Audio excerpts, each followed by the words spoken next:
on a formula which considers your income in 2020, how many dependents you have, and what the Franchise Tax Board knows about you. So, if you already got a Golden State stimulus check last year by direct deposit, your stimulus will come to you between October 7th and 25th.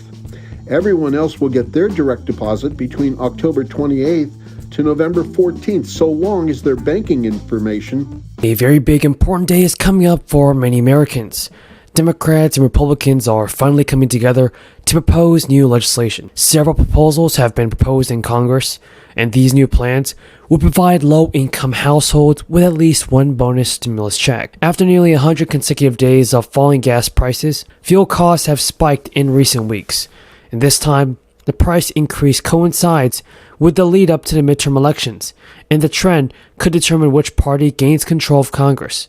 The approval rating of President Biden, which is an indicator of Democrats' election prospects, has also tracked closely with gas prices. In conjunction with months long falls in prices from their summer peak, Biden's approval has surged.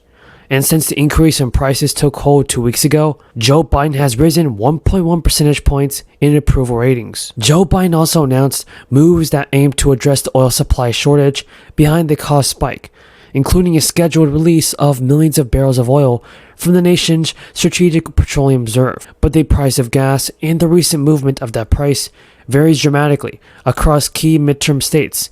In some states like New Hampshire and Pennsylvania, prices have already been increased or even fallen over the last month. In Arizona, a swing state host to highly contested races for governor and senate, the price of a gallon of gas stands at $4.40, a figure roughly 15% higher than the national average of $3.82. According to AAA, moreover, the price of gas in Arizona has risen more than 8% over the past month.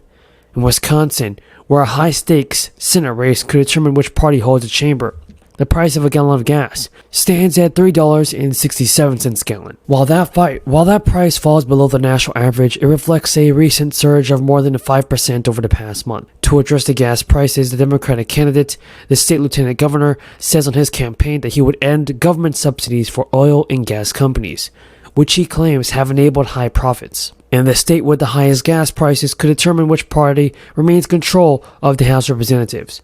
Gas prices in California stand at $5.83 a gallon, which puts the price about 52% higher than the national average.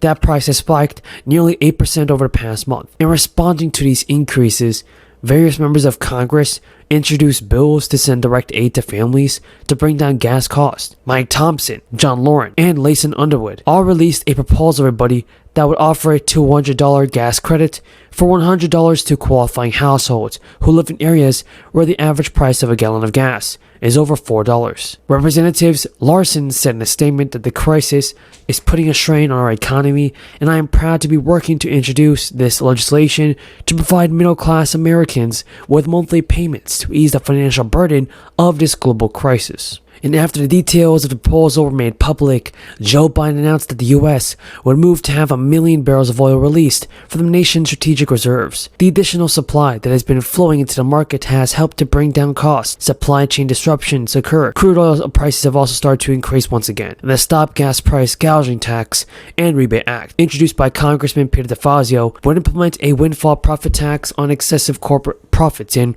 return the revenue to American consumers in the form of a tax rebate. Last quarter, all major gas companies recorded higher profits, much greater than was seen over the same period last year. The profits made over these time periods in 2022 exceeded 110% of their average from last year, and it will be taxed at the rate of 50%, and the funds collected by the IRS, everybody, will be redistributed back to taxpayers. But folks, I hope that President Biden sends out more stimulus payments very, very soon, because more people need stimulus checks. If you guys agree, tell me in the comments. Is held by the Franchise Tax Board. Those who receive stimulus debit cards will get another debit card mailed to them between October 25th and December 10th. All other recipients will get a debit card by mid-January of next year. All of this will pour nearly $10 billion into the California economy. In order to get some public opinion, we came to the farmers market at the Marin Civic Center. where lots of folks are shopping to avoid inflation by buying direct from the farmers. It's probably not enough, and it's probably not in time, but I do appreciate something to help out, especially with the gas. And Now, Indiana will see another increase in state gasoline taxes starting July 1st amid promises of inflation relief, including a proposal to issue direct payments to Indiana residents later this month. The state's residents will pay 60 cents per gallon in taxes on gasoline. This is another jump from June's record high 60 cents per gallon tax. And fuel costs were expected to continue to rise in July, and the gas tax increase emerged along calls from Indiana Democrats since March to suspend the tax to aid residents feeling the worst inflation in 40 years. Governors everybody are taking big action to help Americans that are experiencing financial situations and difficulties right now. There is a big update. The Democratic Governor Gretchen Whitmer of Minnesota urged President Biden to pause the federal gas tax, just months after declining to pause her own state's gas tax. Governor Whitmer penned a letter to Biden asking him to work with Congress to temporarily pause the tax, a move that would save Americans 18.4 cents per gallon at the pump. The letter came after the president told reporters he was weighing whether to pursue such a policy. Governor Whitmer said in the letter, "Getting this done would save families money right now, as Americans bear the brunt of inflation and face rising prices on everything from groceries, childcare, rent, and other critical expenses. The federal government has the ability to reduce the prices and put more money into their pockets.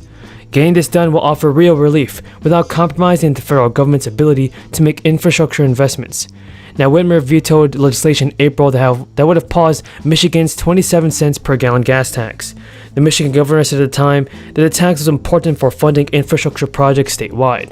Governor Whitmer vowed instead to work on the solutions like cutting Michigan's 6% sales tax on gasoline purchases. Republican state representatives also said after Whitmer's veto that with rising prices hammering family budgets, especially at the gas pump and the grocery store, people will need and deserve some help. Lowering taxes is one of the quickest ways and most effective ways to provide financial relief. Instead of blocking legislative efforts, the governor should be working with us to help people in Michigan in their time of need. According to AAA data, the average price of gas nationwide fell to $4.97 per gallon after hitting an all-time record high of $5 a gallon last week. Over the weekend, multiple reports indicate that the Biden administration is considering a couple of options, and new stimulus plan to address rising gas prices. According to the Washington Post, Biden said he would make a decision on a gas tax holiday by the end of the week. This would reportedly save Americans. Rebate cards were also considered months ago, and according to another report from the Washington Post, the cards are now being reconsidered as well.